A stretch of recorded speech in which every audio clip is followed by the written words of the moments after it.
Hindi na naman nga po makakapaglaro si Jonathan Kuminga sa Golden State Warriors matapos siyang magtamo ng injury sa kanyang tuhod.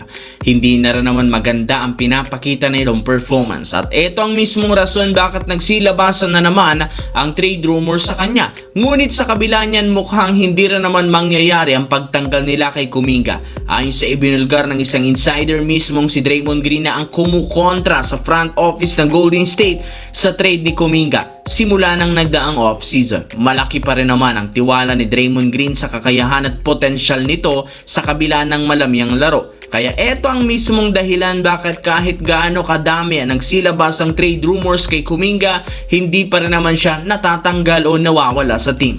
Hindi rin naman afford ng Golden State Warriors na i-trade si Kuminga dahil alam nila na sa umpisa pa lang malaki ang maitutulong nito sa kanilang kampanya lalo sa scoring, depensa at shooting ngayong season. Samantala, kasabay ng pagbabalik ni LeBron James sa lineup ng Los Angeles Lakers, nakapagdesisyon si Coach JJ Redick na magkaroon ng malaking pagbabago sa starting five. At isa dyan ay ang posibleng pagtanggal nila kay Rui Hachimura bilang starter at ilagay si Marcus Smart sa pwesto. Sa madaling salita, ang magiging bagong starting lineup sa mga susunod na araw ay bubuhin ni Luka Doncic, Austin Reeves, Marcus Smart, LeBron James at DeAndre Ayton. Para maging balanse ang kasalukuyang lineup, kailangan ng kanilang team na magkaroon ng mas mapagkakatiwalaang defensive player.